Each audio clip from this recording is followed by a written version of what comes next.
குட்டீஸ் எல்லாருக்குமே வந்து பாத்தீங்கன்னா ஒரு சிறப்பான குட் மார்னிங்ப்பா. நாளைக்கு இதே டைம்ல கொஸ்டின் பேப்பர் உங்க கைக்கு வந்து பாத்தீங்கன்னா வந்துரும். ஸோ எளிமையான முறையில இருக்கும் அப்படின்னு சொல்ல முடியாது, ஈஸியான முறையில இருக்கும் அப்படின்னு சொல்ல முடியாது. கொஞ்சம் லிபரலா இருக்கிறதுக்கு சான்சஸ் இருக்கு. ஓகேங்களா? ஒரு 70% ஈஸியா இருக்கும். 20% கொஞ்சம் ட்விஸ்டட் கொஸ்டின்ஸ் வந்து இருக்கும். நான் ரியாலிட்டியா பேசிறேன். ஈஸியா வரும்னு ஃபேக் கான்ஃபிடன்ட் கொடுக்க விரும்பல. ஓகேங்களா? ஏன்னா அதுக்கேத்த மாதிரி நம்ம இப்பவே மைண்ட் செட் நம்ம செட் பண்ணிக்கணும் அப்படின்னா நாளைக்கு 1:30 மணிக்கு நம்ம ஃபில் பண்ண வேண்டிய அவசியம் இல்ல. வாங்க வீடியோக்குள்ள போகலாம். வீடியோக்குள்ள போறதுக்கு முன்னாடி கீழே டிஸ்கிரிப்ஷன்ல டெலிகிராம் குரூப் லிங்க் இருக்கு.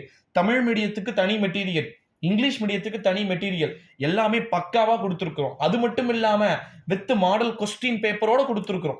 11th ஸ்டாண்டர்ட் பயாலஜிக்கு வந்து பாத்தீங்கன்னா வித் மாடல் கொஸ்டின் பேப்பரோட வந்து நான் கொடுத்துருக்கிறேன் அப்படின்றது தான் இங்க இன்னமும் கூடுதல் சிறப்பான ஒரு விஷயமா பார்க்கப்படுது. ஓகேங்களா? ஸோ அதனால வந்து மறக்காம சேனலை வந்து சப்ஸ்கிரைப் பண்ணிட்டு குரூப்புக்கு போயிடுங்க. அதுக்கு முன்னாடி இந்த வீடியோவையும் வந்து பாருங்க.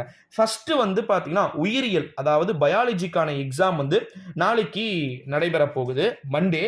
ரொம்ப ரொம்ப எளிமையான முறையில வந்து 70% கேட்கப்படும் அப்படின்னும் 30% ஓரளவு கடினமாக கேட்கப்படலாம் அப்படின்னு சொல்லியிருக்கிறாங்க.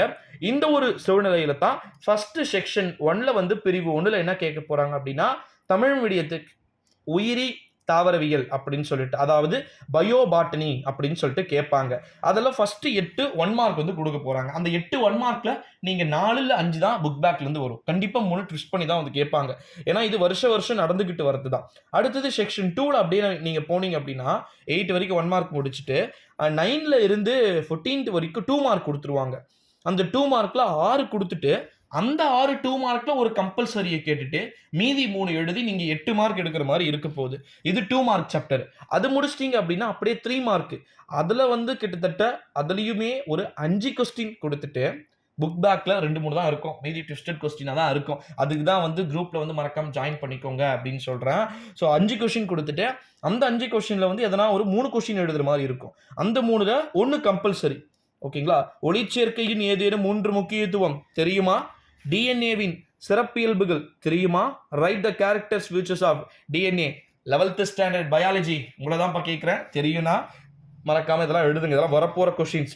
அடுத்தது செக்ஷன் 4 கொடுத்துட்டீங்க அப்படின்னா 2 டீட்டெயில் கொடுத்துட்டு அதுல எதனா வந்து 1 எழுத சொல்லுவாங்க. 4 டீட்டெயில் கொடுத்து டோட்டலா 2 எழுத சொல்லுவாங்க. இதுதான் வந்து பாத்தீங்கன்னா உயிரி தாவரவியல். ஓகேங்களா? இது ஃபர்ஸ்ட் 35 முடிச்சிட்டீங்க அப்படின்னா அடுத்தது என்ன வரும்? உயிரி விலங்கியல், பயோ ஜூ வந்து பாத்தீங்கன்னா வரும். அதில் ஃபர்ஸ்ட் மறுபடியும் 8 வந்து என்ன கேட்க போறாங்கன்னா 1 மார்க் தான் வந்து கேட்பாங்க. இந்த 8லையுமே ஒரு 4 நீங்க எழுதுற மாதிரி வந்து இருக்கும். மீதி 4 கொஞ்சம் ட்விஸ்டட் பண்ணி இருக்கிற மாதிரி இருக்கும். ஓகேங்களா? அது நீங்க முடிச்சிட்டீங்க அப்படின்னா வெற்றிகரமா மறுபடியும் 9ல இருந்து ஸ்டார்ட் ஆகி 14th வரைக்கும் உயிரி விலங்கியல். ஓகேங்களா? பயோ ஜுவாலஜி வந்து அதுக்கான 2 மார்க் வந்து கேட்பாங்க. 6 கொடுத்துட்டு இதுலயும் 4 கேட்க போறாங்க. அதுல 1 கம்பல்சரி. 3 மார்க்கும் அதே சேம் கான்செப்ட். 5 மார்க்கும் அதே சேம் கான்செப்ட். ஆக மொத்தத்துல அதுல 35க்கு 8 மார்க்கும் இதுல 35க்கு 8 மார்க்கும் நீங்க எடுத்தீங்க அப்படின்னா தான் நாளைக்கான எக்ஸாம்ல வந்து நீங்க பாஸ் ஆக முடியும் அப்படின்றத வந்து நான் சொல்லிக்கிறேன். அண்ட் ஒன்று சொல்லிக்கிறேன். எக்ஸாம் அப்படின்றது ரொம்ப ரொம்ப எளிமையான முறையில தான் வந்து கேட்கப்படும். நீங்க வந்து அதை வந்து கவலைப்பட வேண்டிய அவசியம் இல்லை. அதாவது பாஸ் ஆயிடலாம்ப்பா. ஓகேங்களா? வெரி டஃப்னு அப்ப தம்ப்லைன்ல போட்டிருக்கீங்களே ப்ரோ அப்படின்னு வந்து கேட்டீங்கன்னா ஒரு சில வினாக்கள், ஓகேங்களா, ஒரு சில தொடர்ந்து நீங்க கேட்கப்படலாம் அப்படின்னு நினைச்சிட்டு இருக்கக்கூடிய வினாக்கள் கேட்கப்படாமல் உங்களுக்கு கொஞ்சம் ட்விஸ்டட் அப்படின்னு சொல்லிட்டு அந்த மெத்தட்ல வந்து கேட்கறதுக்கான சான்சஸ் வந்து இருக்கு அப்படின்றது தான் நான் சொல்லியிருக்கிறேன். ஸோ ட்விஸ்ட் பண்ணி கொஞ்சம் உங்களை குழப்பி அடிக்கிறதுக்கான வாய்ப்புகள், சாத்தியக்கூறுகள் இருக்கலாம் அப்படின்னு சொல்லிட்டு எக்ஸ்பெக்ட் பண்ண முடியுது. ஸோ அதனால வந்து நீங்க அதை பெருசா வந்து வரி பண்ணிக்க வேண்டிய அவசியமும் இருக்காதுன்னு சொல்லிக்கிறேன்.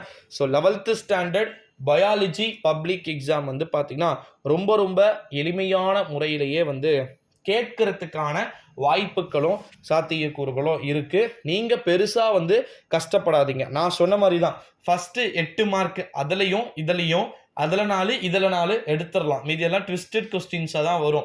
2 மார்க் 4 எழுதணும், 3 மார்க் 3 எழுதணும், நம்முடைய 5 மார்க் 2 எழுதணும். ஓகேங்களா? அப்படியே நீங்க போக போக லெஸ் ஆயிட்டே போகும். First 8 1 mark, 4 2 mark, 3 3 mark, 2 5 mark. ஓகேங்களா? அடுத்தது அதே தான் உயிரி தாவரவியல். ஓகேங்களா? ஸோ அதனால வந்து நீங்க பெருசா கவலைப்பட வேண்டிய அவசியம் வந்து கிடையாது. நாளைக்கு நடைபெற போற எக்ஸாம்ஸ்க்கு டைம்லாம் பக்க அழகாக நீட்னஸ்ஸாக வந்து கிடைக்கும். ஸோ நீங்கள் பயப்பட வேண்டிய, வரி பண்ணிக்க வேண்டிய அவசியமே இல்லை. இந்த வீடியோவை உங்கள் ஃப்ரெண்ட்ஸ் அண்ட் ஃபேமிலி எல்லாருக்குமே ஷேர் பண்ணுங்கள் மோஸ்ட்லி.